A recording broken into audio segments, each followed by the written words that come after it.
అందరికీ నమస్కారం. తెలుగు రాష్ట్రాల్లో ఉన్నటువంటి జన సైనికులకి, వీర మహిళలకి, నాయకులకి అందరికీ, అలాగే ప్రపంచవ్యాప్తంగా వివిధ దేశాల్లో ఉన్నటువంటి జనసేన అభిమానులందరికీ కూడా జనసేన పార్టీ 13వ ఆవిర్భావ దినోత్సవ శుభాకాంక్షలు. ఈ రోజు మనందరం ఎంతో సంతోషం మధ్య ఈ పండుగని వాడవాడలా జరుపుకుని ఉంటున్నామన్న విషయం మనందరికీ తెలుసు. పార్టీ ప్రస్థానం మొదలైనప్పటి నుంచి ఈ రోజు వరకు ఎన్ని ఒడిదుడుకులు ఎదుర్కొన్నామో కూడా ప్రతి అందరికీ తెలుసు. ఇప్పుడున్నటువంటి ఎన్నో సందేహాలు, ఎంతమందికి కలుగుతున్నటువంటి ఎన్నో సమస్యలు, వీటన్నింటికి కూడా రాబోయే రోజుల్లో పరిష్కారం దొరికిద్ది అనడానికి కూడా నేను ఇప్పుడు చెప్పేటువంటి కొన్ని విషయాలు మీరు మనసులో గుర్తుకు తెచ్చుకుంటే భవిష్యత్తు ఎలా ఉండబోతుంది జనసేన అనేది ఒక క్లారిటీ వస్తుంది. నాయకుడిని ఎంత నమ్మి నడవచ్చు అనేటువంటి ఒక మన ఆలోచనకు అర్థం దొరుకుతుంది. జెండా మోసేవాళ్లే లేరు అని మాటలు పడ్డాం మనందరం. కానీ ఇప్పుడు తెలుగు రాష్ట్ర రాజకీయాల్లో ఆ జెండా మెడలో లేకపోతే ఏ నాయకుడు గెలిచే పరిస్థితి లేదు అనేటువంటి పరిస్థితికి తీసుకొచ్చారు పవన్ కళ్యాణ్ గారు తెలుగు రాష్ట్ర రాజకీయాల్లో ఈరోజు పార్టీని. అలాగే ఎవరున్నారు ఆ పార్టీకి పిల్లలు తప్ప అనేటువంటి మాటల నుంచి పెద్ద పెద్ద రాజకీయ నాయకులు కూడా వాళ్ళ రాజకీయ భవిష్యత్తు జనసేనతోనే సాధ్యమనేటువంటి ఆలోచన తెచ్చే స్థాయికి ఈరోజు పవన్ కళ్యాణ్ గారు తీసుకొచ్చారు.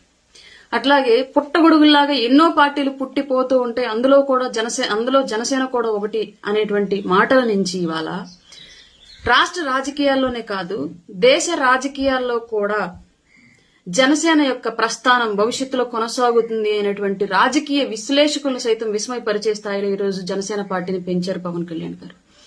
పోటీ చేసిన 2 చోట్ల ఓడిపోయాడు అనేటువంటి మాటల నుంచి పోటీ చేసి ఓడిపోవటం కాదు, రాష్ట్ర రాజకీయం, ముఖ్యమంత్రి అలాగే కూటమి గెలిపే కాదు, అసలు దేశ ప్రధాని యొక్క ఎన్నికను కూడా ప్రభావితం చేసే స్థాయిలో రాష్ట్ర రాజకీయాలకు దేశ స్థాయిలో ప్రాధాన్యత కల్పించే స్థితికి ఆంధ్రప్రదేశ్ రాజకీయాన్ని తీసుకెళ్లాడు పవన్ కళ్యాణ్ గారు.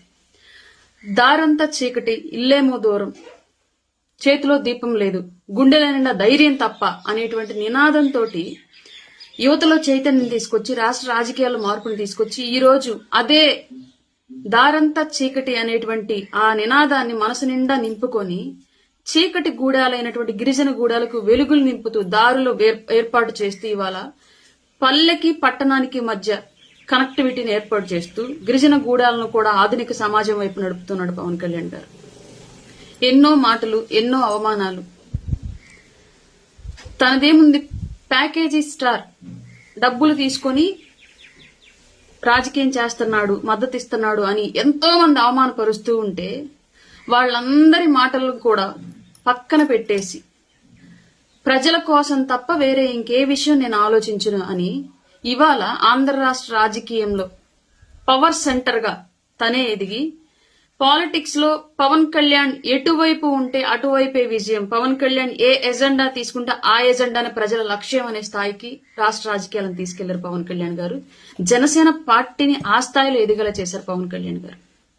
ఎక్కడో ఒక చోట జెండా పెడితే ఆ జెండా ఎవరు పెట్టమన్నారని లోకల్ గా ఉన్నటువంటి అన్ని పార్టీల నాయకులు వ్యతిరేకించిన స్థాయి నుంచి ఇవాళ జనసేన జెండా పట్టకపోతే మనకు రాజకీయ మనుగడ కష్టం ఈ రాష్ట్ర రాజకీయాల్లో అని నాయకులు తమంతట తాము రియలైజ్ అయ్యే పరిస్థితికి తీసుకొచ్చాడు పవన్ కళ్యాణ్ గారు.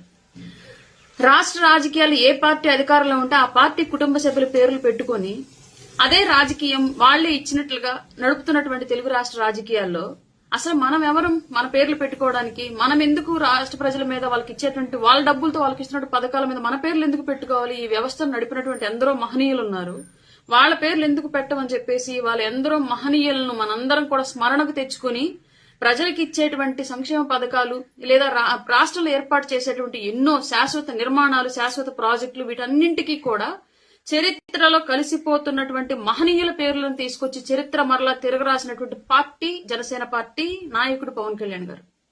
ఇప్పటికీ చాలా మందికి డౌట్ ఉంటది, పార్టీ ఎందుకు ఇంకా నిర్మాణం చేయట్లేదు, రాజకీయాలంటే ఇలా చేయాలి కదా అలా చేయాలి కదా అని చెప్పేసి. రాజకీయ నాయకులు చాలా మంది ఉంటారు రాష్ట్రాల్లో, దేశాల్లో రాజకీయ నాయకులు చాలా మంది ఉంటారు, కానీ ప్రజా నాయకులు అతి తక్కువ మంది ఉంటారు.